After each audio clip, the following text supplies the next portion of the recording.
In the Big Easy, fans expect their newscasters to report the news, not to make it. This lady's laying here, bleeding from her head all over the place. Liz Marinello was shot in a parking lot after leaving her therapist's office. Police on the scene believed at the time that it was a robbery. It was quite devastating to us. It really shocked the community, scared the community. In a city that knows death and disaster, you can only be sure that today's bad news is going to be tomorrow's unbelievable headline.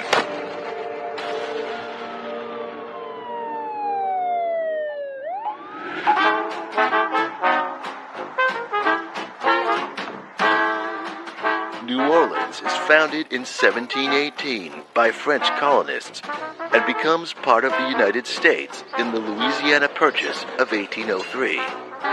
It lies along the Mississippi River and is the most populated city in Louisiana. New Orleans' history of colonial rule brings numerous cultures and traditions into one space. Voodoo is synonymous with New Orleans, created by enslaved West Africans who merged their religious practices with local Catholicism.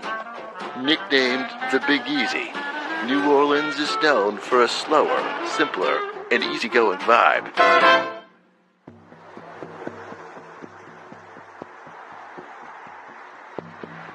Thursday, August 31st, 2006. A sultry day in Metairie, Louisiana, a suburb right next door to the Big Easy. Mary Elizabeth Liz Marinello attends a regular counseling session.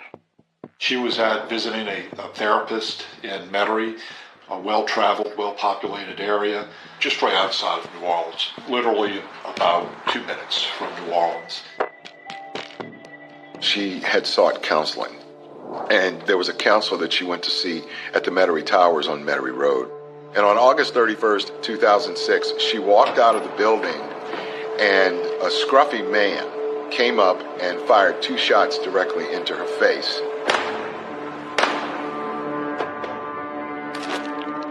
She is shot point blank only steps from her car. Liz falls to the cement and lies in a pool of her own blood.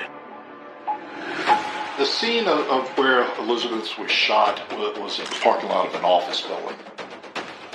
The gunshots alerted several people who came over. The police were called immediately.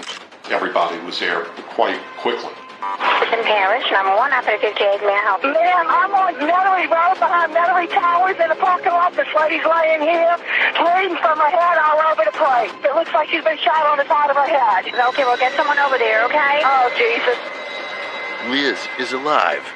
As they await the paramedics, police talk to terrified witnesses to identify the shooter.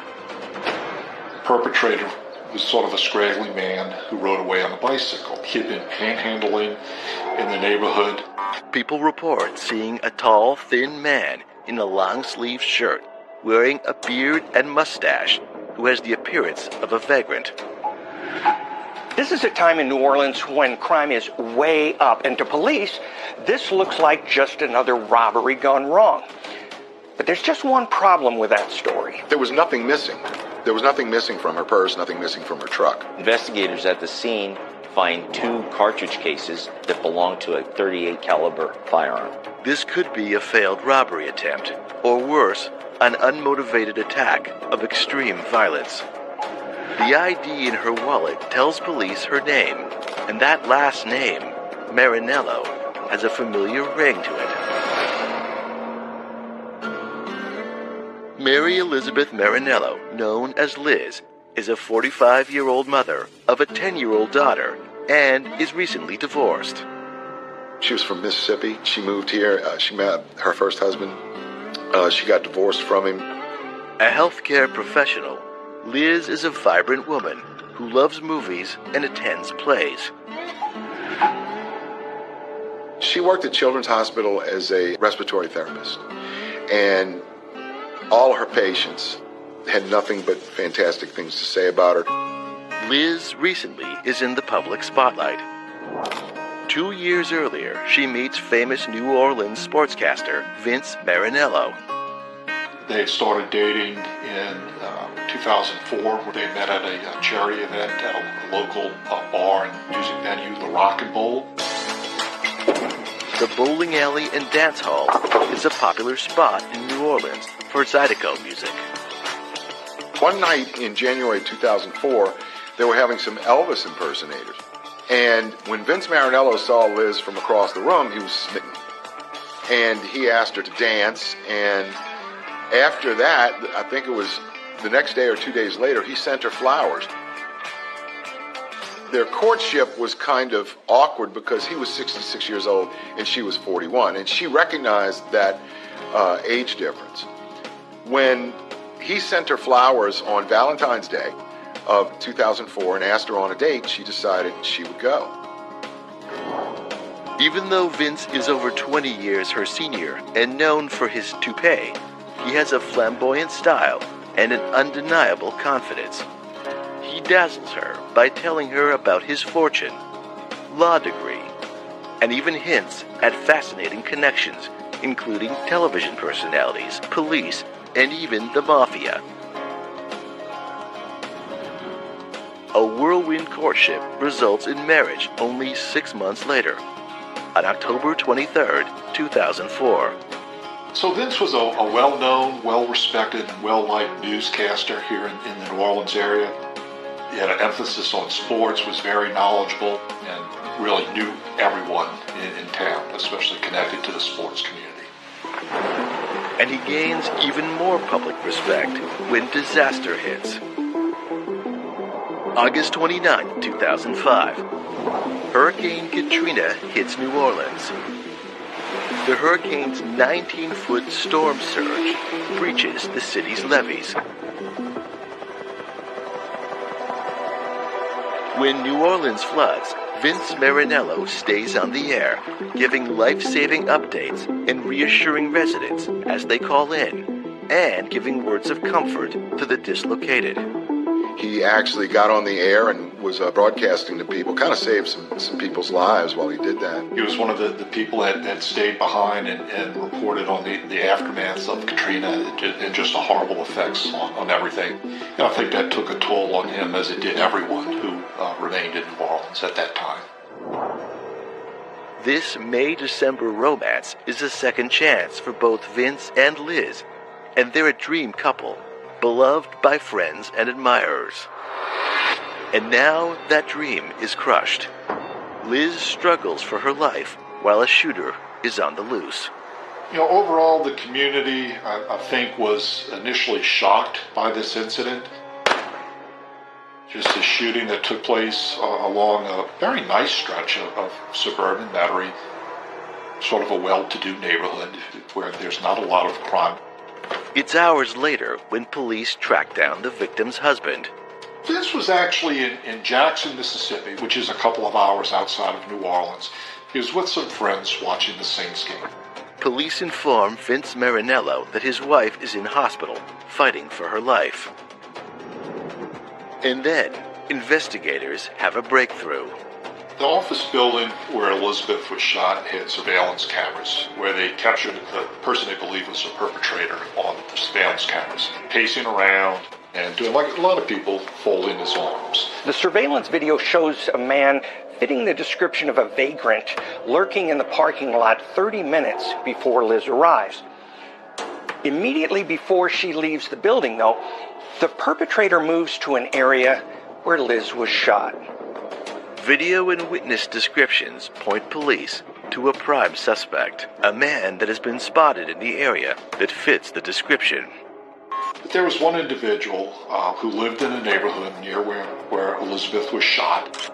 He'd been panhandling in the building in which Elizabeth had visited, and he had gone to the church directly across the street and spoken to the church secretary about getting some handouts. We looked into the gentleman's background. He was a heroin addict who is currently at large.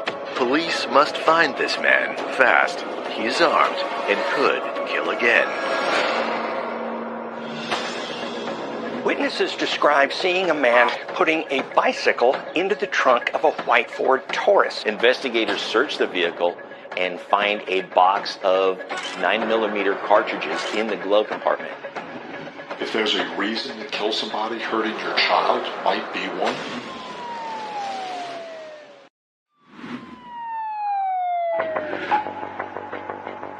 Liz Marinello is known as half of a New Orleans celebrity couple, the recent wife of a famous and beloved sports newscaster.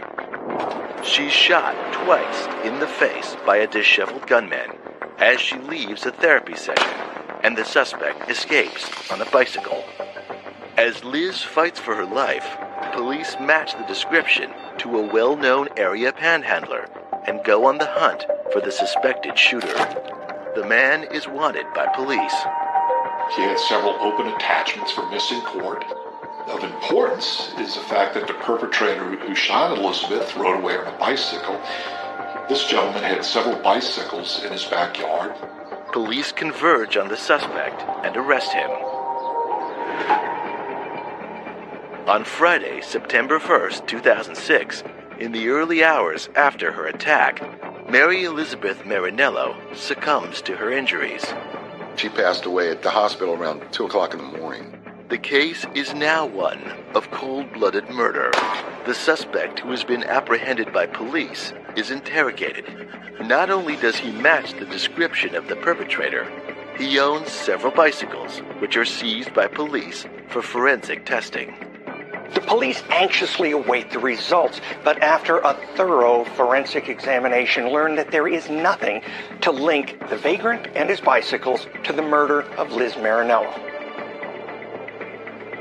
In the meantime, the widower Vince Marinello makes an appearance at police headquarters with his lawyer to make a statement about his whereabouts at the time of the murder. For the record, could you state your full name, please? Vincent J. Marinello. And you agreed prior to this interview to come down and participate in an interview regarding the shooting death of your wife, Elizabeth Marinello. Is that correct? Ex-wife. Ex-wife. Okay. Aside from the terminology ex-wife, you were explaining that. Yes, that's correct.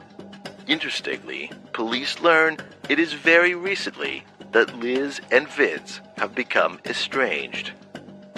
Vince, when were you notified of Elizabeth's death? Last night, August the 31st, about 10:15, 10:20. At the time, were you aware that she was dead or just shot? I was not aware at all. After you received that information, what did you do? I think I was in shock. I don't know what I did. I guess if you want to describe me, I was in stunned disbelief.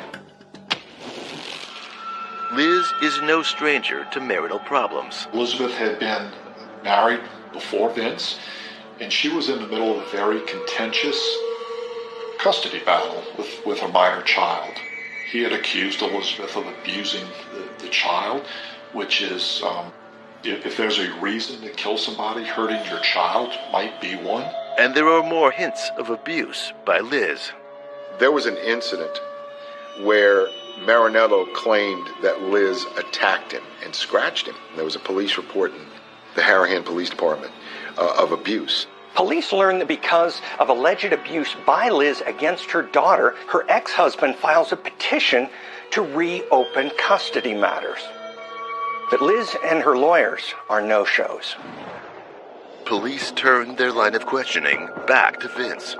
Do you have any idea who shot Elizabeth? No, I don't. Did you shoot Elizabeth? No, I did. Do you own a firearm? Yes, I do. A 9mm Smith & Wesson. I bought it at Elliott's gun shop. A 9mm would not match the .38 caliber shell casings found at the scene of the murder. Police want to hear from Liz's ex-husband. He claims that their divorce is amicable and believes the incidents of abuse Vince refers to are more inappropriate moments than dangerous behavior on Liz's part. Police want to know if Liz's ex-husband owns a gun. He states that he does not. Now that the vagrant has been discounted, investigators again review all possible clues. Witnesses describe seeing a man putting a bicycle into the trunk of a white Ford Taurus, but police are unsure whether this incident is related to the shooting. Investigators check on Vince's alibi for the time of the murder, and it turns out Vince has a standing date to watch sports with a friend. He watched every game that was on TV. If he wasn't there in person, he was certainly watching on TV. He has some close friends in Mississippi. He went to stay with them. He was living in a trailer. He didn't really have a TV at home. The time it would take Vince to drive to his friend's home would make him a very unlikely suspect. However, something isn't adding up. Forensically, the sheriff's office was able to determine that Ms. Marinello was killed by a .38 caliber bullet, which is one of the most common guns that are used. There are a dime a dozen, especially here in the South and especially in Louisiana. Detectives investigating the case went to the gun shop and retrieved a receipt for that 9mm handgun.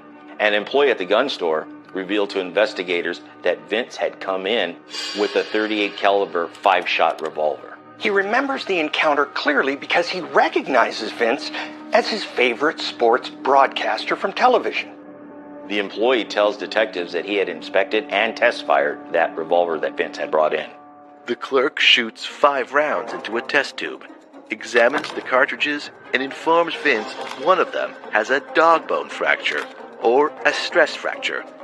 The clerk scrubs and oils the gun for Vince. Vince had been to a gun store at some point in 2004, which is not a crime. We're here in Louisiana. Louisiana is an open carry state. Right to own guns and possess guns are ingrained in our state constitution. But there is more to the exchange. Officers are surprised when the clerk hurries out to the parking lot to have a private word with them. The employee asked the detectives, "Are you looking for some information on 158 grain nyclad ammunition?" Police want to know why a gun shop clerk correctly guesses the type of ammunition that killed Liz Marinello.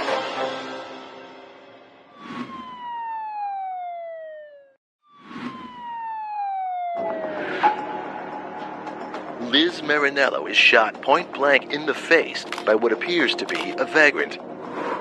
Hours later, she succumbs to her injuries. Her recent marriage to famous New Orleans sportscaster Vince Marinello is going through a vicious annulment. When the prime suspect turns out to be a false lead, police dig deeper and get a big surprise from a staff member at a gun shop where Vince Marinello recently shops.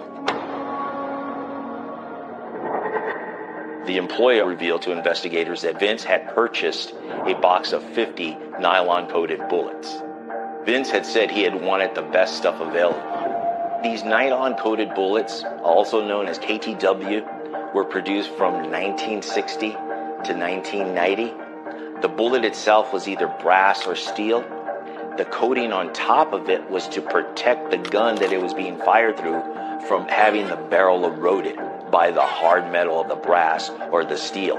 It's not actually the nylon coating that allowed it to penetrate better, but it was actually the material that was used for the bullet portion.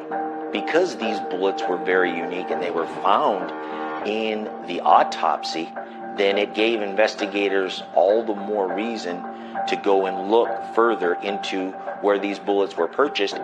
Detectives, during their investigation, come to the realization that Elliott's gun store is the only store that sells that nylon-coated ammunition. If an individual has those nylon-coated bullets, and then there's nylon-coated fired bullets in an individual, well, naturally you would go ahead and be able to piece it together that it is possible that whoever purchased those nylon-coated bullets fired them into the victim. The gun shop visit focuses authorities on a new prime suspect. Hey, maybe we ought to start looking at the husband, because when you look sometimes at victimology, it's always somebody closest to the victim that commits the crime. Elizabeth was visiting her therapist. One of the issues she was talking to the therapist about was her marital problems with Vince. They were not married for a long time, but they were having some difficulties. And I think that immediately makes detectives focus on a spouse. And police find there is more to this famous sportscaster than the persona seen in the public eye.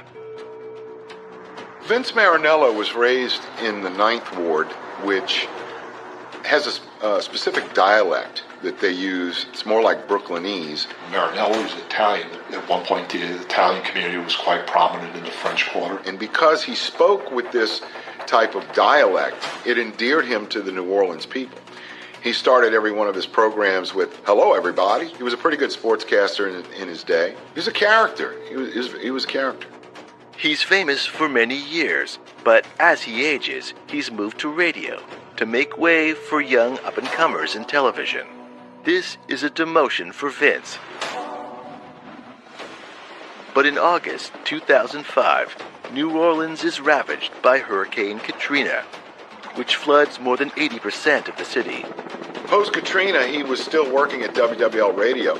I think it was the only radio station that was still open at the time.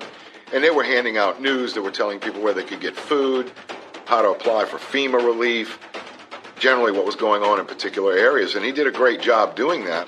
Vince never leaves his post during the disaster. He was also an announcer at the fairgrounds for horse racing. He was familiar with New Orleans sports, more than I think a lot of other announcers would be. When Vince meets the much younger Liz, he is relentless in his pursuit of her. When they first met and they started to fall in love, he told Liz, "Look, I got $3 million in bonds and they're getting ready to mature, and you know what? You don't have to work the rest of your life." Liz is swept away. They were married in October of 2004, but all the attention had to be on Marinello. He had a makeup artist that was at the wedding that was putting makeup on him. Every time it would crack or it would leak or something, he would have the makeup artist come up and put the makeup on him. He adored the woman, but it was more of an obsession than anything else. The too hasty wedding sours rapidly. Later on, there were notes found where he wrote notes to Liz which were very abusive, like, you know, you didn't compliment me on my shirt, you didn't compliment me on how I look today, and things of that nature. Liz realized that she was living a lie with this man. But things become irreparable when Liz discovers that when she and Vince get married, Vince is still married to his first wife, Andrea. She discovered that he had not moved all of his stuff to her house, and he was still living with his wife, Andrea, who had filed a lawsuit against him because he got money fraudulently using her name somehow. That was the straw that broke the camel's back. In Louisiana, there's a procedure in which most divorces take place, in which the plaintiff obtains two judgments. A preliminary default judgment, which was obtained prior to Vince's marriage to Liz. But subsequent to that preliminary default judgment, a confirmation of that judgment has to take place, which makes the preliminary default judgment final. That had not taken place. She filed for divorce with all the other lies that had been piled on top. She took a trip to New York, and she didn't tell him why she was going. She was actually going to meet Marinello's brother, Peter. And Peter told her, "Look, he doesn't have $3 million. The only money he gets is Social Security and the money from the radio station." Even though Vince was successful, he was not successful at keeping his money. Marinello also had a penchant for telling tall tales. He said he had links with the mafia. He had a law degree. He never went to college, so he never had a law degree, but he told people that's what he did. She was wondering, had he ever told her the truth? As police investigate Vince Marinello more deeply, something about his gestures strike a chord of recognition. The office building where Elizabeth was shot had surveillance cameras where they captured the person they believe was a perpetrator on the surveillance cameras. The person is unrecognizable. Nobody could look at that tape and say that's Vince Marinello. Or could they say it's anyone else in particular? It just looked like a homeless fellow pacing around and doing like a lot of people, folding his arms. But it is just these movements that make police look twice. The district attorney's office had obtained some other surveillance footage of Vince Marinello. While he was waiting to make his statement, a video camera happened to catch him walking in his mannerisms. He was walking around with his arms folded. It was the mannerisms that he exhibited that kind of caught the police's attention, and they made the connection that he may have been in a disguise and he may have committed the murder at that time. Police wonder if Vince Marinello is actually the vagrant who shot and killed Liz. Police discover Vince has had a FEMA trailer, commonly given by the United States government as temporary housing, assigned to victims of natural disasters. Vince Marinello has had his FEMA unit since Hurricane Katrina hit. They got a search warrant for his FEMA trailer. When investigators arrive at the FEMA trailer, a clue from the initial crime scene comes into focus. A witness had told investigators seeing a white Ford Taurus, a similar car, at the scene of the crime in which an individual was trying to put in a bite. And Marinello's car reveals gunshot residue. There's two types of gunshot residue when we're dealing with firearms. The first type is expelled through the front of the gun, through the muzzle of the gun. It's known as muzzle-to-target gunshot residue. The primer area is initially struck by the firing pin. When that primer is struck, it sends a spark into the powder to detonate the cartridge to fire the bullet down the gun. Well, that primer has certain materials in it that are shock sensitive, that are expelled on the rear portion of the gun. They're expelled not only onto the person's hand, but an environment in close proximity to where the individual was fired the gun. When they test for primer gunshot residue, there are three possible conclusions that you can come to if an area or a person is positive for gunshot residue. They are: the person fired a gun, the person was in close proximity to another individual who fired a gun, or the person was in an environment where barium and antimony and lead were present. It's very easy to cross-contaminate an area. If you had gone out shooting and you touched something, it's very easy to transfer it. And his explanation was, well, I had fired the 9mm. Because when he went to the gun store to buy the bullets, I think he fired it a couple of times. That's the explanation that he gave, that he had fired the weapon before. And it got on his fingers or something, and he got it all over the car. Investigators search the vehicle and find a box of 9mm cartridges in the glove compartment. They come to the realization that those cartridges are inconsistent with those used to kill Liz Marinello. Officers enter with a warrant. When they went to the FEMA trailer, they found the list, and the list was very interesting.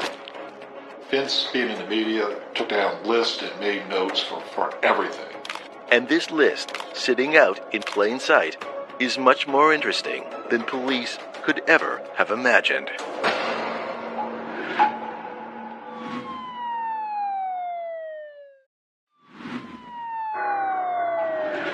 There is plenty of mutual acrimony and an impending divorce between Vince and Liz Marinello when she is shot to death by what appears to be a vagrant. A gun shop sales clerk informs detectives that he sells Vince Marinello the kind of bullets Liz is shot to death with. And when police compare footage of the vagrant with footage of Vince, they have cause to wonder whether Vince killed his wife in disguise. They obtain a warrant and conduct a search of his trailer. When they went to the FEMA trailer, they found the list. Vince Marinello writes 2 pages of what investigators refer to as a to-do list for himself. Vince was a meticulous note-taker, being in the media for so long. The list includes what to wear: mustache, black tennis shoes, gloves, and how to dispose of evidence. Bike, paint, clothes, burn, gun, river on the way to mama. On the second page, there is a map of the parking lot where Liz Marinello is shot. Vince Marinello had written down on the list, contact Harry Lee, who was the sheriff. Now, why would you want to contact Harry Lee? And it was very planned out, very methodical. Detectives believe this to-do list is as good as a confession. And then when they started investigating Marinello, they found out that he went to a costume shop and he wanted to buy a mustache. And they asked him, do you want a beard? No, I already have one. Police believe this is enough evidence to arrest Vince Marinello for murder. They thought it was a homeless man, but then they put 2 and 2 together when they thought, they found out all these places that he went. Finally, they believed they had a really strong, viable suspect in Vince Marinello.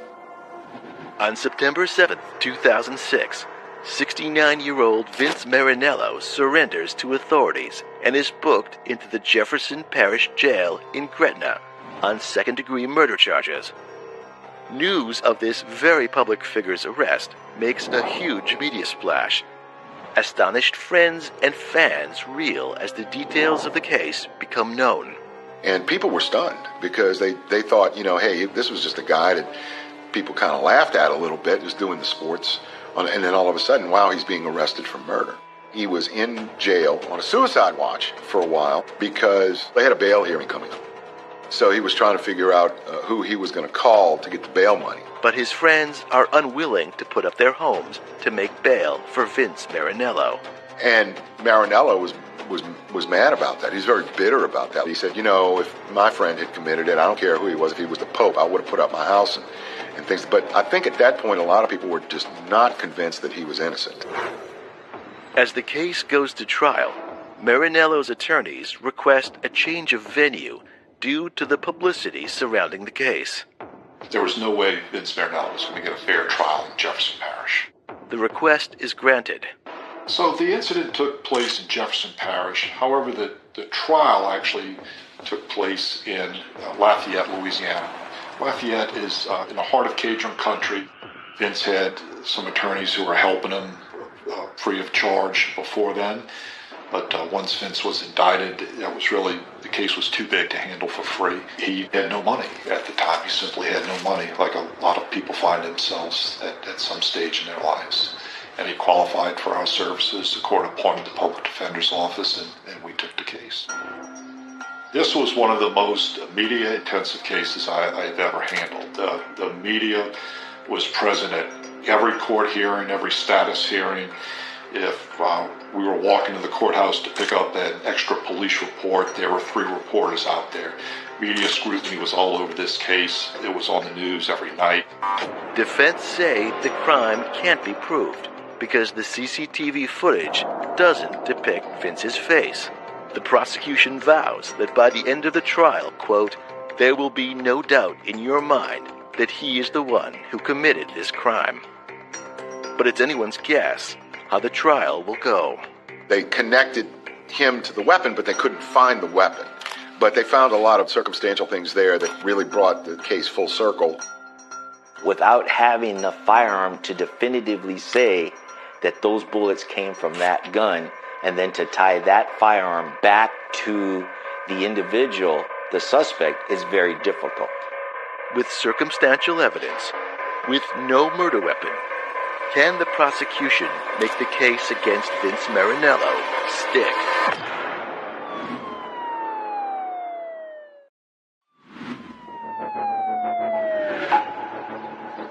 Vince Marinello goes to trial for the brutal shooting murder of his wife, Liz Marinello. There are similarities between Vince's physicality and that of the footage of the killer vagrant, and what appears to be a murder, quote, to-do list found in Vince's trailer. But defense argues that all of the prosecution's evidence is purely circumstantial, and Vince is an innocent man. They didn't have the weapon, so they couldn't really match him to the weapon. Like I said, there was a lot of circumstantial evidence that put him at the scene of the crime. Defense argues that it cannot be determined when the so-called checklist is written. There are alternate ways to interpret it that may not necessarily refer to murder. He knew he was a suspect as a spouse of the person that was killed, and he had plans to go meet with the sheriff, and he created a list for things that he wanted to talk to the sheriff about. Some of the things on the list to talk to Sheriff Lee about coincided with the murder of Liz Marinello. Some had nothing to do with the case whatsoever. And the prosecutors pointed to the jury at the things that related to the murder of Elizabeth. We pointed to the things that had nothing to do with the murder whatsoever. Vince's lawyer questions whether Vince actually purchases a disguise to dress as the vagrant, since Vince wore hairpieces regularly and was known to frequent hair shops. It is a strong defense, but the tide begins to turn against Vince Marinello. The district attorney played the 2 surveillance tapes side by side to try to show that was the same person. A former handyman of Marinello's takes the stand, who has a conversation with Vince one day at the Marinello's home before the murder. Marinello asks, "Can I put a silencer on a .38? And he thought that kind of strange when he asked him that. The handyman testifies that Vince shows him a revolver which matches the murder weapon. The white car found at the FEMA trailer is a ringer for the one spotted near the crime scene. He was seen putting the bicycle in his trunk by a teacher at a school that was down the street. Testimony from the counselor reports that Vince knows of his estranged wife's standing appointment at the office building between 3 and 3:50 p.m. on Thursdays. Knowing the time Liz is to exit the building can explain why the perpetrator locates to the area near to where Liz is shot with perfect timing. Vince was very well respected and well liked, and he really was. Vince had a lot of friends, knew everybody all over town. But his comrades start to jump ship. Vince's alibi is blown when his friends of over 25 years admit that Vince, in fact, arrives later to their home than they initially report on the evening of the murder. The alibi was falling apart. When Vince is informed of Liz's shooting, he admits that he makes no attempts to contact the hospital or check on Liz Marinello's daughter, his stepchild. But Vince's cell phone records become key. It was quite devastating to us, to be honest. This was the first case in Jefferson Parish in which cell phone records were used in a criminal case. They are routinely used in every serious case now, but this was the first one back in 2008. They were able to ping off of towers, and the prosecution tried to show that through Vince's cell phone records that his timeline in his statement to the police did not add up to where the cell phone records suggested he probably was at that time. What I think really clinched it for the jury, and what prosecuting attorneys always hope for, is that the defendant will testify. Vince takes the stand. And when he got up there, it was very arrogant. It was very nonchalant, not a lot of emotion. I think he wanted the attention, no matter if it was negative or positive here. He was bragging about his hotel room, how he had a microwave, he had access to a jacuzzi. You're on trial for your life here, and you're bragging about this. You know, I'm not going to say it was public opinion. I think the evidence strongly pointed to him being the murderer. It turns out the physical fight between Liz and Vince that he reports to police actually happens because Vince has pinned Liz's daughter to the wall, and Liz has to fight him to get him off. Assistant district attorneys later described Marinello as a narcissistic, egotistical, self-centered person. The jury did not deliberate for long before they came back with a verdict. On December 13th, 2008, after a 2-week trial, the jury makes their judgment. Vince was ultimately convicted as charged, convicted of second-degree murder, which in Louisiana is a mandatory life sentence. Vince was sentenced to life without parole. The jury needs only 90 minutes of deliberation. Back then, a typical jury in Louisiana would take about 2 hours to reach a verdict. But some believe the sentence does not reflect the crime. He knew exactly what he wanted to do. He had a map, bought the bullets, bought the disguise. And to me, that was premeditated, but he got second-degree murder. People got to see who he really was. The family really chastised him at the sentencing hearing. He didn't show any remorse whatsoever, at all. I would say the cell phone records were the most detrimental to him. I do not think they pinpointed to his guilt, but they certainly did undermine his credibility with the jury. And in this particular case, the evidence being those nylon-coated bullets not only were sold by a specific gun store, but they were in the victim, lend to the fact that the case is unique in that. And it aided in the investigation, I'm sure, for the detectives. I think he thought that his connections with the police department were going to get him out of this trouble. I believe his motive, and a few other people that I've spoken to, including some of Liz's friends, were that when Liz discovered that he was a bigamist, he didn't want his reputation ruined. And he figured if he got rid of her and they could not find out who did it, then his reputation would stay intact. all this information that Liz had probably would have denigrated his career. The prosecutors really tried to stress that Vince was concerned that Liz was going to paint him as a bigamist. Vince believed he was divorced at the time he married Liz. I don't want to see Liz forgotten either, such a sweet person, and to have her life taken away from her like that because Vince Marinello wanted her as a possession. She was a very angelic individual. I think it was his relentless pursuit of her that finally it was by attrition that she went out with him and eventually married him. I think this is one of the very few cases in New Orleans criminal history that the truth was it came out. There was no spin to it or anything like that. Vince Marinello subsequently appeals his conviction, and it is upheld by the Louisiana Third Circuit Court of Appeals. But the Louisiana Supreme Court declines to hear his appeal.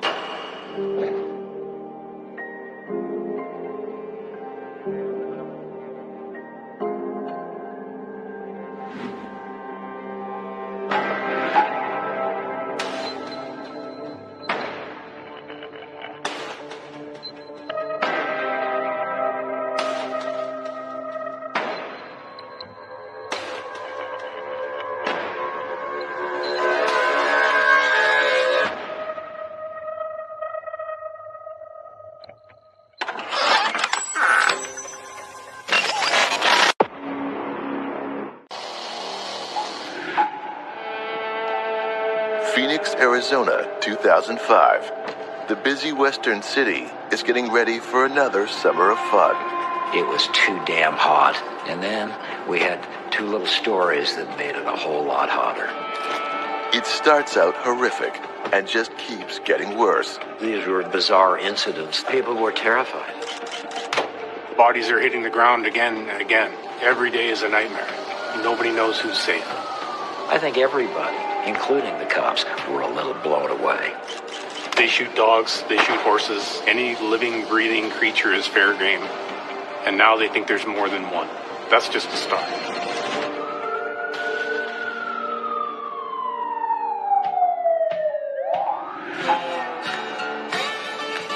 Phoenix, the capital and most populous city in the state of Arizona. The city is nestled in the northeastern reaches of the Sonoran Desert, but that hasn't deterred anyone from flocking here. They call it the Valley of the Sun, and it encompasses about a half dozen cities, and you wouldn't know if you were in one or the other one unless you lived there. They all sprawl together. In 2005, the locals find themselves fearing for their lives. I think there was some period of time where we sort of this growing apprehension that this is going exactly where we all think it's going. And it's really bad. In the nearby suburb of Tolleson, home to almost 5,000 residents, a dark presence is lurking. A presence ready and willing to take an innocent life. At first, it's random dog shootings. Then, they shoot a horse. Police don't know what to make of the animals being shot at for no reason. So this little tiny town adjacent to Phoenix has a lot of horse properties and is basically kind of a rodeo town. And someone started shooting the horses that lived in people's front yards and in their backyards. A horse is gunned down by a .22 caliber rifle. Police must uncover if this is a random attack or part of a bigger scheme if they hope to find the shooter. These random shootings are taking place, and it's even more unnerving to know that they were animals. Why would somebody do this? And don't forget, there was also different jurisdictions, so it's hard to see the big picture if you only have one or two cases. Just these random dogs and horses that were just outside. They were easy targets. But as the moon appears in the night sky, a dark and unnerving night is only beginning. Later that same night, things escalate. David Estrada was a beloved young man. He had a mother who doted on him and several sisters who treated him like the pet of the family. He was musical and he was bright and he was movie star handsome. He was struggling to find his way as he approached adulthood.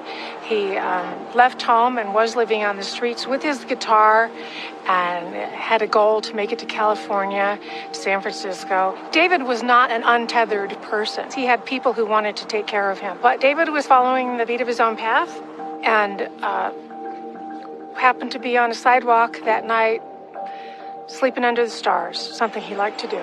Estrada has set up camp outside a bus stop nearby, and he sees a car slowly creeping up. And someone drove up alongside him and shot him.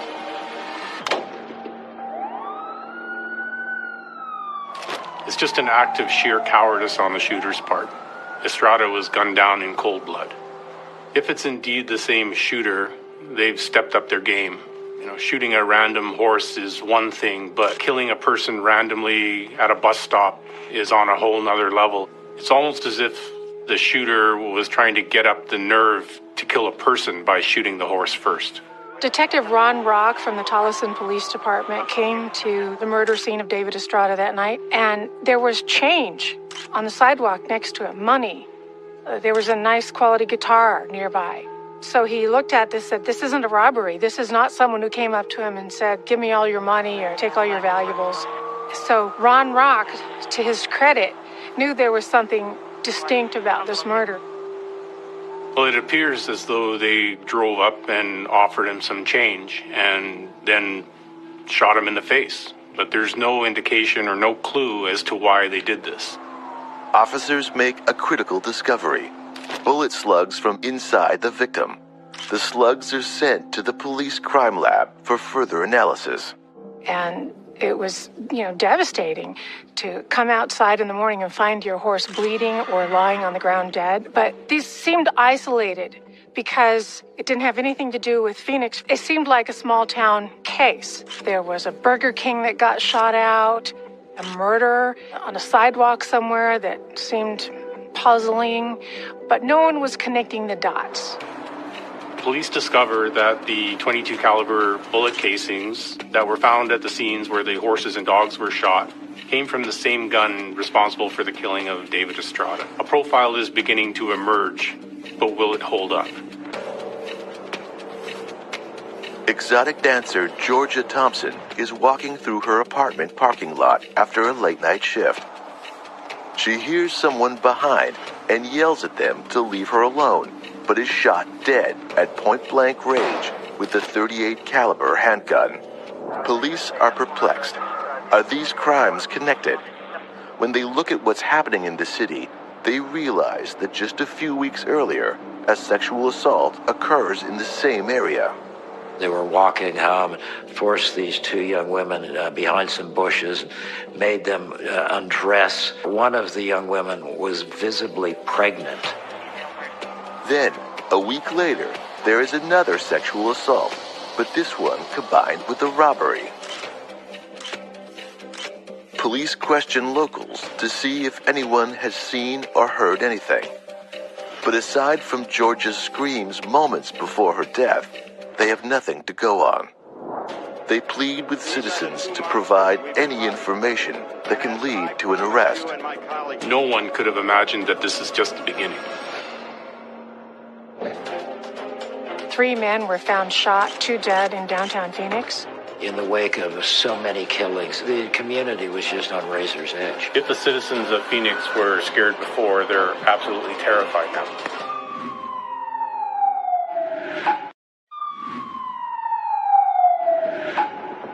Disturbing crimes are happening around Phoenix, Arizona. Women have been sexually assaulted and 1 murdered, and several people have been shot, randomly targeted at night, along with several dogs and horses. Using ballistic evidence, police have discovered that the same gun is used in both the David Estrada murder and the animal killings. It appears they have a serial shooter on their hands. Over the next few weeks, more incidents occur. Sexual assaults and robberies are becoming commonplace. Shortly before 10 p.m., a dog named Shep is killed. And another named Irving is shot and wounded by a .22 caliber rifle within a few blocks of each other, just north of Camelback Road in Glendale. One of the major differences between being able to compare a .22 caliber bullet casing from that of a shotgun, for example, a .410, is that a .22 caliber casing can be matched to the firearm that actually shot it. This is very difficult, almost impossible to do with a shotgun shell. As the canine body count rises, so too does the human count.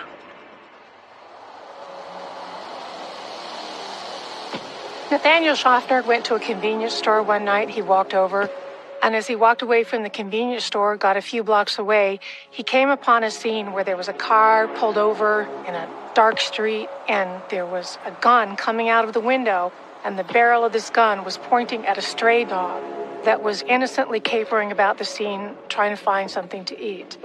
Nathaniel came up to the car and, in an angry way, said a lot of things to stop them from shooting the dog. Don't shoot that dog. So what happened? The men in the car shot Nathaniel instead. Sometime later, an off-duty police officer was coming home from a social occasion with his wife late at night, and as he turns down the street, his headlights light up a man laying in the street with liquid all around him. He thinks what anyone would think, this is a man who's passed out, and that's beer. And he didn't have all his equipment with him, didn't have his uniform. He didn't feel like he was the right person to handle it, but he did call it in. Paramedics arrived, and they leaned over Nathaniel Schaffner, and they said, "Oh, this isn't beer, this is blood." So Nathaniel Schaffner died protecting a stray dog.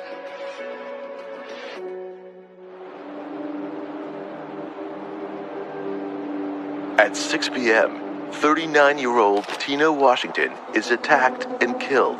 Even by a veteran cop's standards, it was a terrible scene.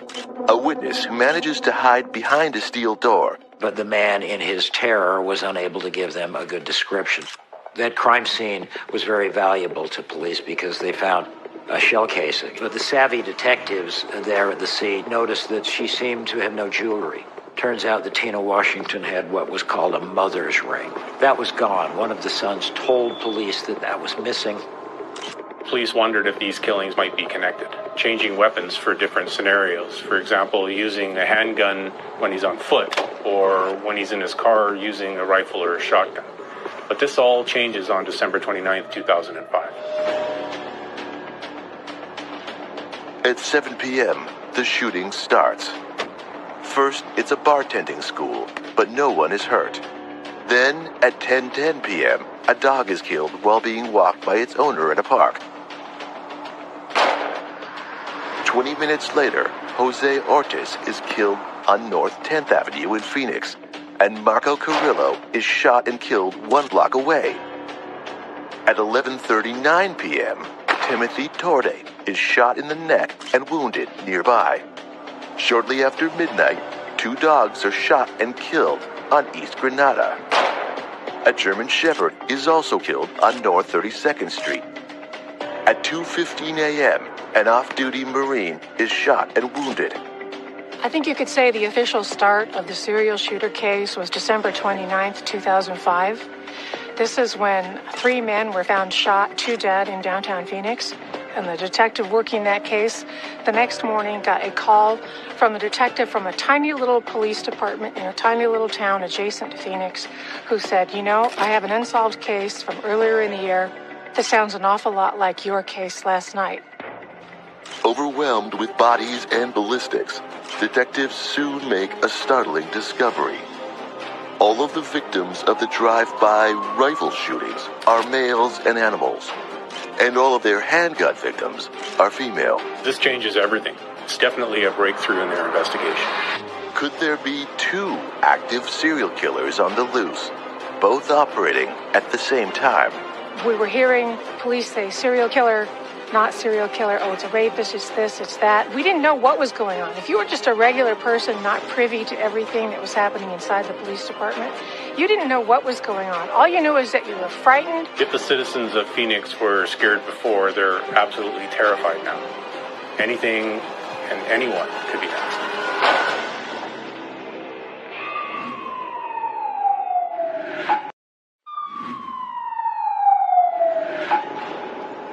Starting in early summer of 2005, a reign of terror has been waged over the residents of metropolitan Phoenix, Arizona. On the fateful night of December 29, 2005, a rampage leaves 2 men dead, along with several other dogs and a wounded ex-Marine. All shot with either a .22 caliber rifle or a .410 shotgun from a passing vehicle. While these instances occur in a similar pattern, at the same time, a serial predator is haunting the areas around Baseline Road. These crimes are done on foot, using a handgun. With already 7 instances, including robbery, rape, and murder, the profiles of the separate instances indicate their worst fears. 2 separate serial killers are at work in Arizona. Now the police are dealing with what are believed to be 2 active serial killers. They need to work around the clock to try to catch them. They decided to break the unit into 2 groups. One dedicated to catching who they called the serial shooter. The other group was dedicated to catching who they called the Baseline rapist. The Baseline rapist came to be known as the Baseline killer because the victims were killed in the area of Baseline Road. Authorities discover evidence that could further the Baseline killer case. It's a gunshot fired off by the rapist to scare away onlookers that conclusively ties the assaults and robberies to the murders. Police are able to match the casings to the .38. The rapist murderer was doing everything in his power to prevent any DNA evidence from showing up at his crime scenes, from attempting to use condoms, to making the victims rub their saliva with dirt and then rubbing it over their own bodies to basically pollute any DNA that he may have left on them. But for as carefully as he tries to cover his tracks, the Baseline killer soon slips up. Detectives are able to recover DNA evidence from one of the previous sexual assaults. Now they have a lead. But as much as detectives learn over the course of their investigation, in 2006, his pace of assaults picks up. 18 separate attacks take place, which are all attributed to the Baseline killer. That number rises to 23 over the next several months. February 2006 proved to be a very bloody and terrible time. 2 women, hardworking women working in a food truck, Romelia Vargas and Myrna Palma Roman. These 2 women were found brutally murdered early one morning inside their food truck. And then March comes along, and another one of those headline-grabbing, gut-punching stories. You had 2 young workers at a Yoshi's restaurant, George Chow and Lilian Sanchez. They were closing down. These 2 young people murdered by what was now identified, and police were looking for the serial rapist and murderer. And shortly after that, a woman named Sofia Nunez was found dead in her bathtub, found by her young son, who was worried about his mom when she didn't come to school to pick him up. The community is at wit's end, dealing with seemingly weekly events of new deaths and assaults. Authorities make pleas to the public to come forward if they know anyone or anything that could lead them to the killers. The officers in the community feel helpless because the people that they're sworn to protect are being targeted. All they can do at this point is hope that they collect enough evidence fast enough to bring the case to a conclusion. Meanwhile, the so-called serial shooter hasn't struck since that fateful December 29, 2005 night. And police still haven't been able to get a description of the shooter's car. It could be anyone. The summer of fear starts when Claudia Gutierrez Cruz is shot and killed on May 2nd with a shotgun. She'd gone in for an extra shift as a glass stacker at a restaurant in Scottsdale because she thought they might need extra help because there had been sort of a strike that night. And they said, you know what, I think we got it covered, you can go. And she came home on the bus, but the connecting bus, it was too late. So she had to walk where the further bus left her off all the way to her apartment. And she died. That same night, 17-year-old Kabili Tambadu is shot and wounded. He had been sent to the store that night to pick up some milk. at the convenience store. So that's why he was on the sidewalk that night. And he was shot in the back. And the 17-year-old boy who's made it all the way to America from a very troubled, traumatic background from a war-torn country in Africa, Sierra Leone, staggers from the sidewalk through the bushes into the marble floors of a hotel and drips blood with him across their marble floors and asks for help. Over the next 2 months, the carnage holds the city hostage. During this shooting spree, 2 Walmarts are set ablaze. Adding to the general carnage that Phoenix residents are dealing with, little do police know that these fires will be key later. It was really scary living in the Phoenix area at that time because you had 2 serial killers working at the same time.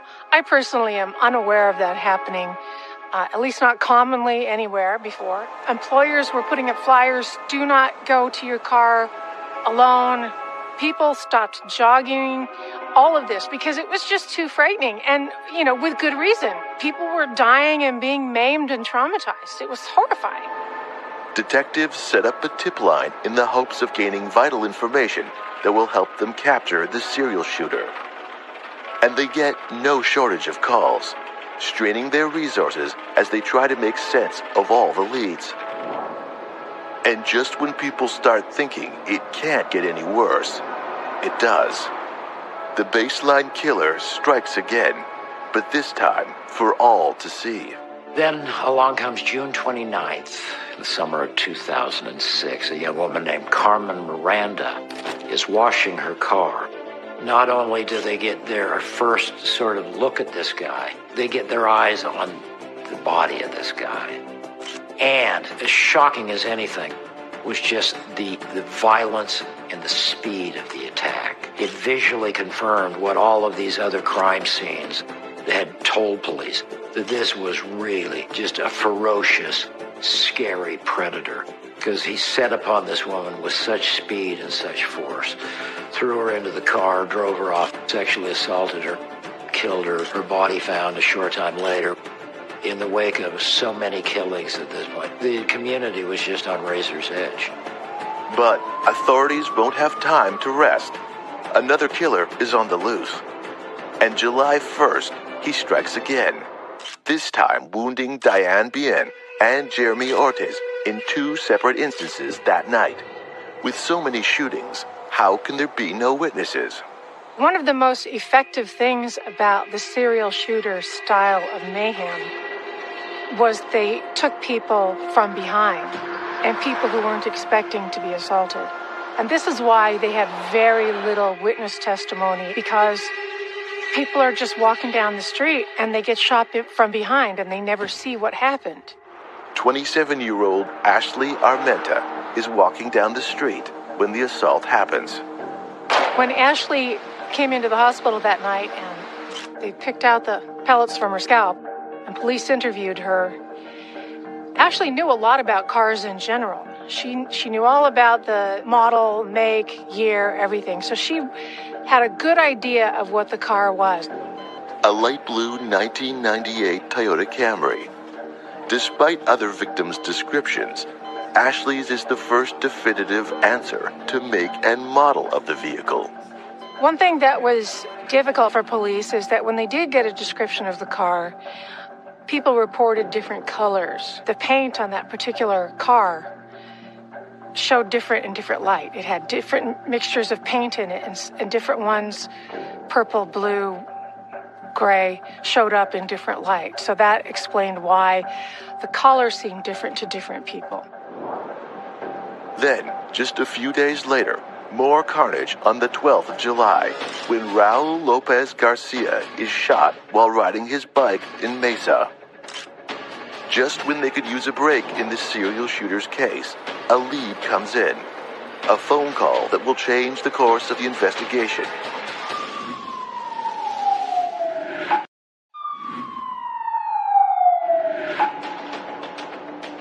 There are 2 active serial killers on the loose in Phoenix, Arizona. The serial shooter shoots unsuspecting pedestrians and cyclists. while the Baseline Killer commits rapes and murders, centering his attacks largely on and around Baseline Road. The crimes that were committed by this serial shooter were very senseless. You couldn't put a motive to it. Who was going to shoot someone's dog at the end of the leash that they're walking? Who was going to shoot a horse in someone's backyard? Who was going to shoot a guy sitting on a bus bench? Who was going to shoot a guy trying to protect a dog? These are senseless. A rape case is very specific. The motivation is obvious. The serial shooter victims have all been shot with a .22 caliber rifle or a .410 or 12-gauge shotgun from a moving vehicle identified as a late 90s Camry. The Baseline Killer uses a handgun. With video evidence recovered from the previous attack of the Baseline Killer, police are able to release a composite sketch to the public. He appears in the video to be an African-American male. The informant that really broke the case of the serial shooter was a man named Ron Horton. And Ron Horton was an old drinking buddy of Sam Deaton.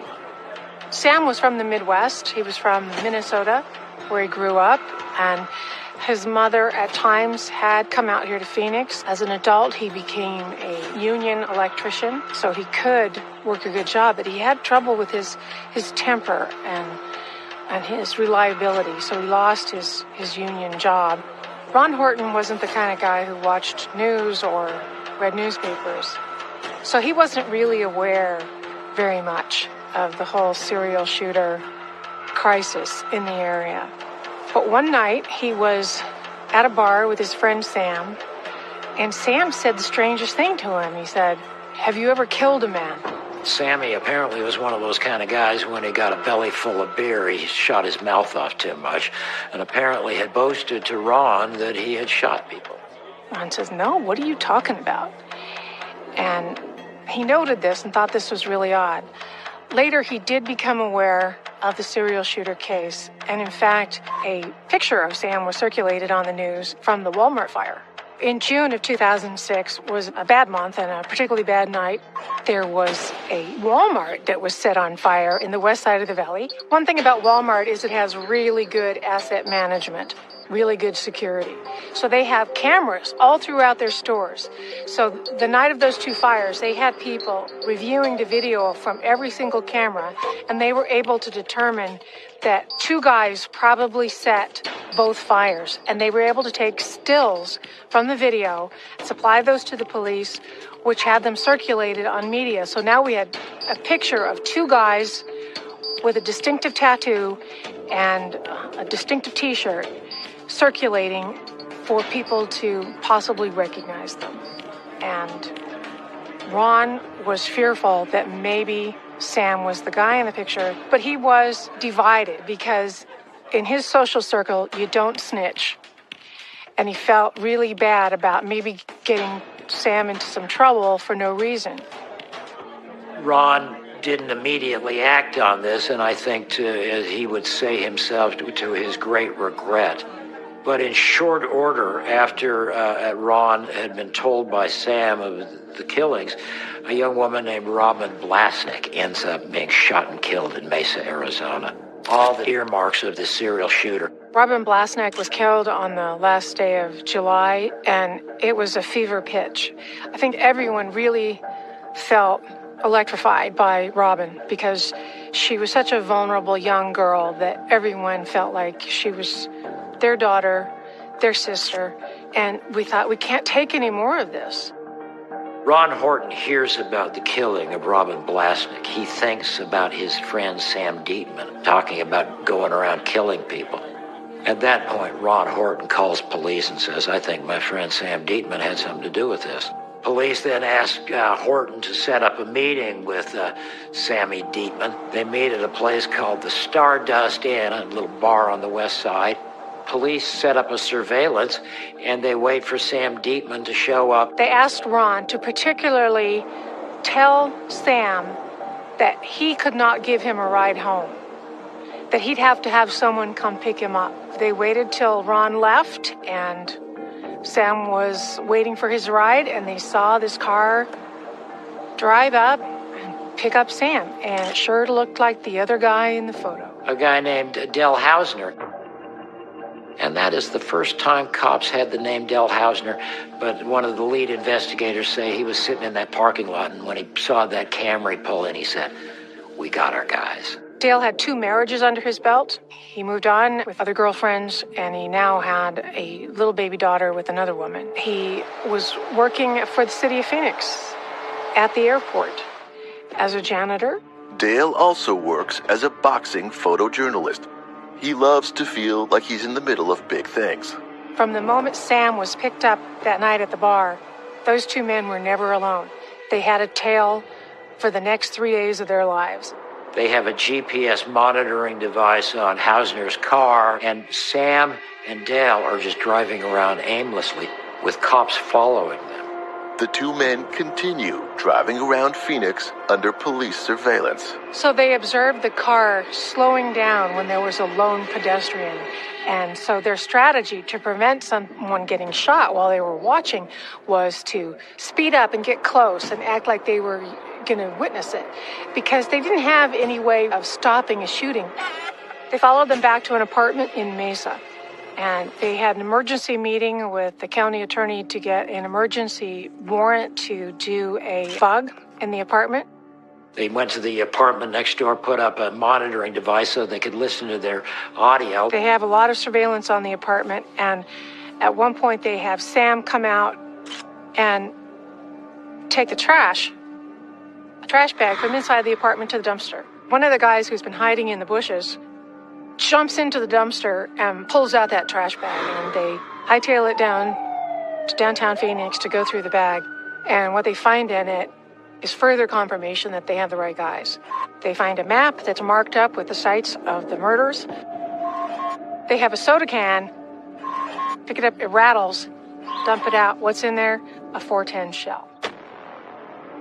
The police want to make a move, but there's a problem. An unexpected person is at the apartment with them. A complication has come up, and that is that during the time of the surveillance, Dale has picked up a very small child, about 2 years old, and brought it home with him. This is his own daughter, it turns out.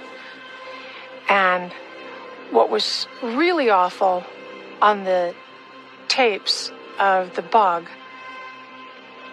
they hear Dale teaching his daughter just to laugh about the killings. Say good night, Sam. Nana. See you in the morning. See you in the morning. They don't kill anybody. They can't do a raid with a baby inside there, so now they have to regroup. What are they going to do? Anytime officers gather for the purpose of doing a forcible entry to execute a search warrant or effect an arrest of a suspect, they would have to do a risk assessment. They would have to do surveillance on the property to determine if the subject that they're looking for is present and who else may be present, and that would include the presence of children. And they would have to weigh very carefully whether or not it was worth taking the risk that an innocent child may be injured in order to continue their investigation at that point. If officers determine that a child is present and there is a person of interest or a suspect who may be armed and dangerous in that location, most often we would expect that they would continue the investigation, continue surveillance, and attempt to make that arrest at a time where there's less risk to innocent people. But can this tactic work until they lawfully arrest the killers?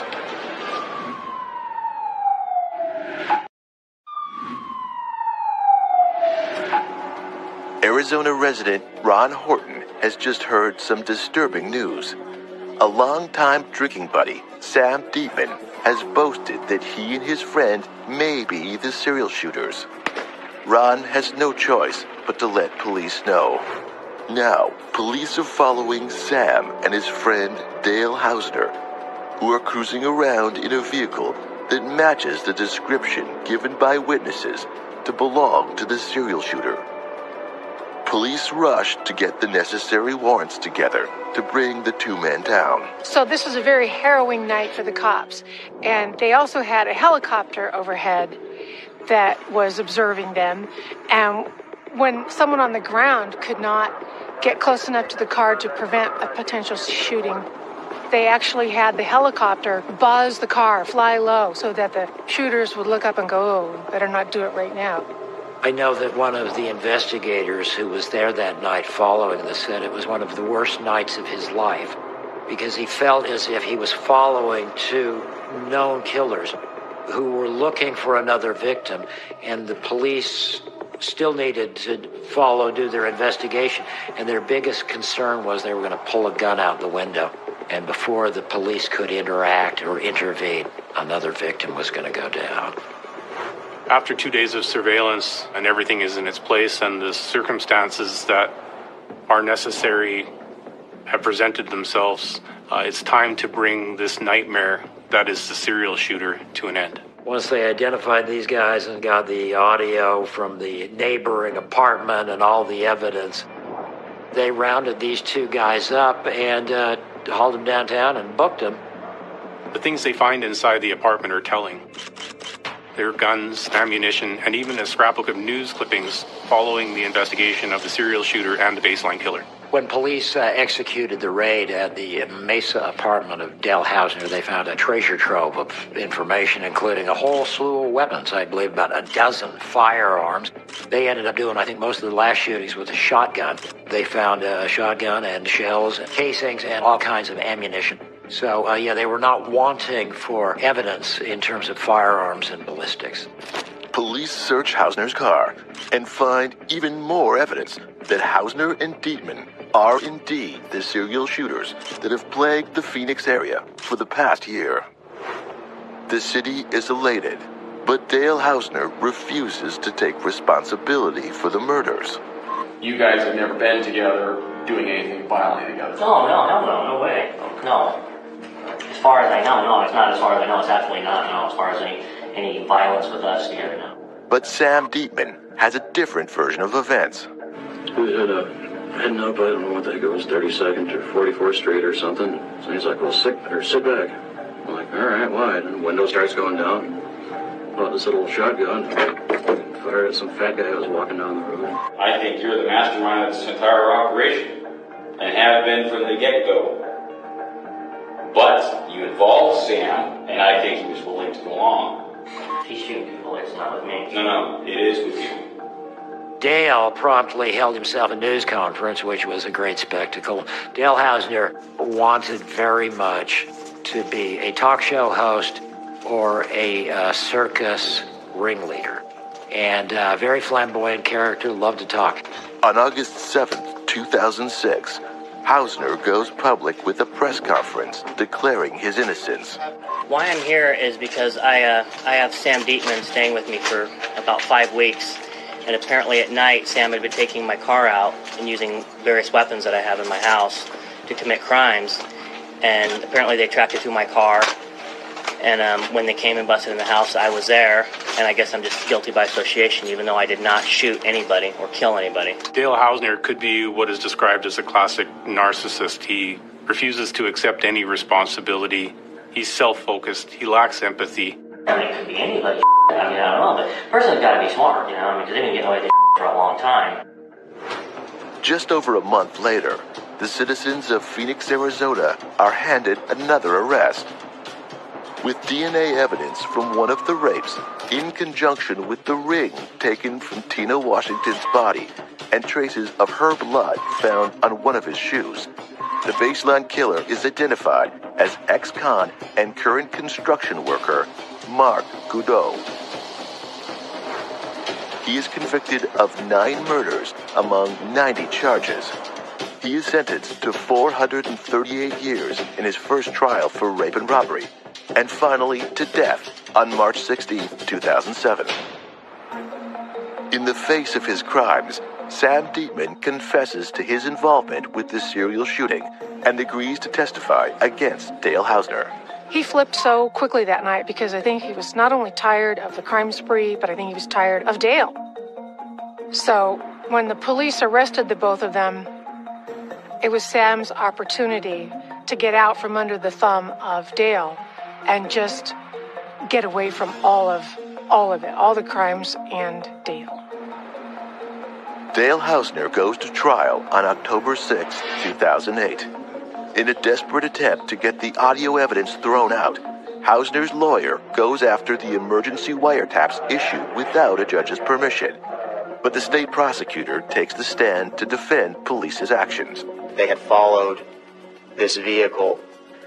They were making wide U-turns. They were stopping at empty lots and behaving in a manner as if they might be casing various areas looking for people. I felt that it was necessary to act promptly to stop the killing.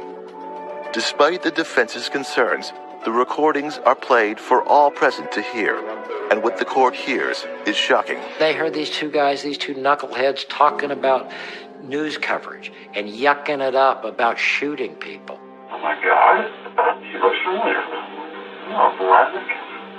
I know what Blasnick. They were mocking the death throes of their victims. They were congratulating each other on getting a higher number of murders.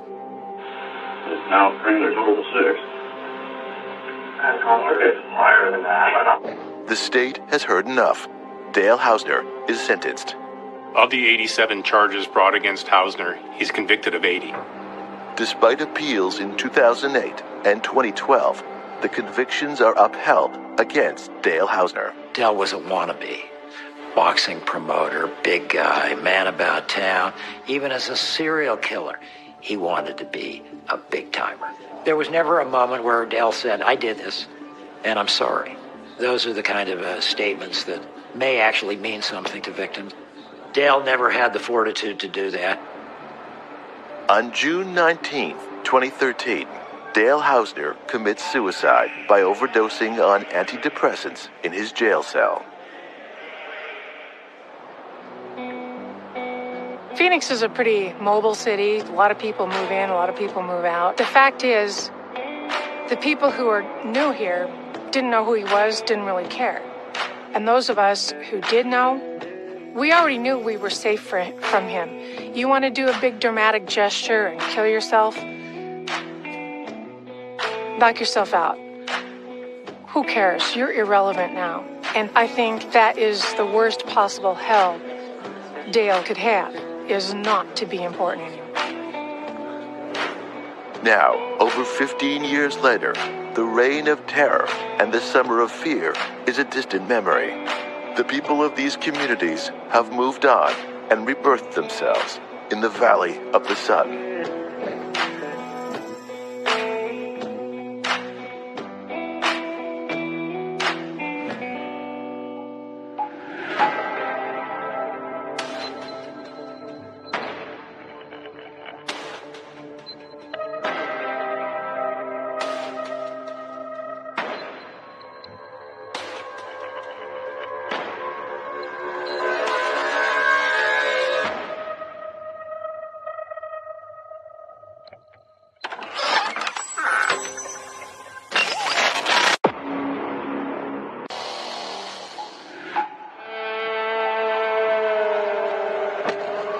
After a long September day in 2003, it's just another night out with friends. But when you add a volatile love affair and a rash of violent home robberies in the area, ending in a brutal murder, detectives are faced with the puzzling question: who killed Michael DeHakis? He is the last person that anybody would want to murder.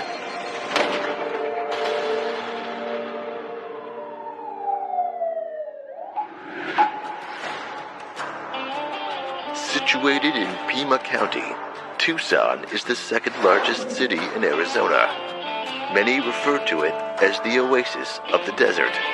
Tucson is a great town. The metropolitan area is about 1 million people, but Tucson likes to think of itself as a small town. It's about a third the size of Phoenix, and it's the city that doesn't want to grow to be like Phoenix, so we're completely opposite as far as that goes. So it's very hometowny. Everybody seems to know each other, especially in the yoga community. The midtown area of Tucson. Although crime is typically higher in this part of the city, it boasts a vibrant arts and restaurant district, as well as many of the city's top urban attractions. Midtown is where most Tucsonians eat, drink, shop, and play. We love our Mexican food. We love our festivals. Michael DeHakis is a guy living life on his own terms, and that's just the way he likes it. His home is in the Midtown region of Tucson. A lot of older homes there, quite a lot of traffic, not a particularly safe neighborhood. It's got its pockets of crime-infested areas just like any other major city. Friday, September 28th, 2003, at 6 a.m. While walking her dog, a neighbor discovers Michael's body. She calls 911. The body was discovered on the front porch. She saw his body and saw that he clearly had some trauma. The neighbor calls police, telling them there's a body and a lot of blood on the porch of a house on North Sparkman Boulevard. On-duty officers are on the scene within minutes. We were called as a homicide team, I believe it was around 6 a.m. And when I arrived there were other officers on scene already, uniform officers. All I was told, it was a dead male, possible homicide victim laying on his porch outside his residence. We did a walkthrough and we found the victim, Michael DeHakis, laying there on his porch, face up, on his back, and a lot of dried blood around his head. His body was warm to touch. Felt that he probably died within the last 8 to 12 hours. The coroner identified his wound as a gunshot wound, did not find an exit wound, so the bullet was still in his head. It was clear to us that the victim had been shot by a handgun or a rifle. We weren't sure at the time. Our next step is to canvass the area, talk to neighbors to see if they heard anything, heard any gunshots, things of that nature. Michael was a machinist by trade, so he had a workshop right outside his kitchen door. A neighbor across the street thought that Michael was alive on the day before. He heard Michael's compressor going on and off in his machine shop, so he felt that he was home because whenever Michael would use his machinery, the compressor would be on. Through Michael's cell phone that was in his bag, I was able to gather contacts from the phone, and we found his son. His son arrived. Michael's youngest son identifies the body. The detectives set about interviewing friends and family to get a better understanding of who Michael was, and hopefully a lead that could point to a motive for the killing.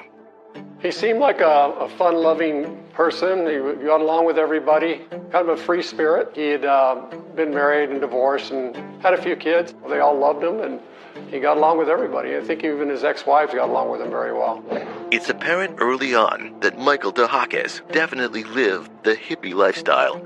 His home is in a low-income section of town that is known for its transient populations. And yet, everything detectives are being told about Michael DeHakis, what friends and family and known associates say about him, is that he's the most stable and reliable guy they know. He was a very charismatic person, almost always had a smile on his face. Everyone said wonderful things about Michael, that he was a caring person, he was a joyful person, just this nice, peaceful soul type of guy.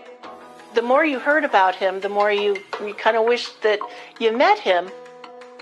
My relationship with Michael initially was, he was my yoga instructor. A friend of mine introduced me to Michael because he was in his yoga class, and I had never taken yoga before, and so he introduced me to Michael, and we grew to be rapid friends. It's a person you could get along with very, very easily.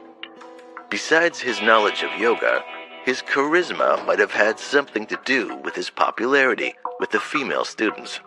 And he had long flowing hair, and he dressed like a hippie. He didn't even have a car. He actually drove a bicycle everywhere he went, and the girls loved him. Everyone said he was very charismatic, that he was flirtatious. He loved the women, and they loved him. He is the last person that anybody would want to murder. But someone did, and friends and family are shocked when it happens. I drove home from work and was watching the local news when it came up with a news story of a murder that had occurred midtown. and I heard Michael's name mentioned as the victim of a burglary gone wrong.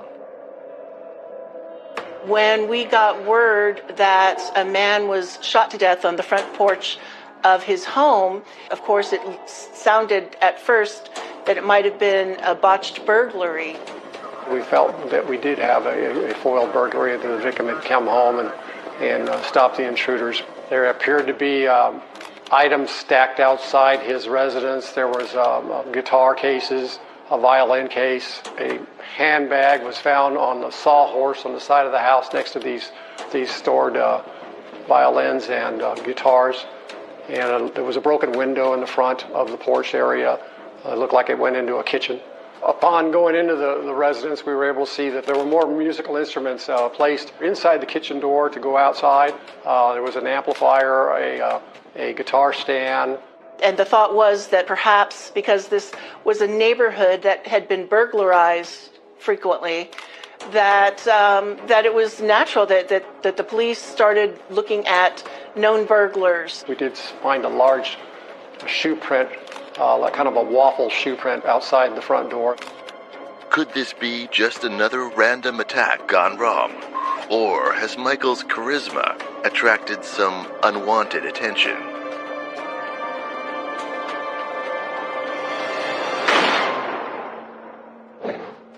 There were many different scenarios coming through. Both of them had been taken into custody, and the handgun was involved. She had gotten drunk and pointed that pistol at her own husband.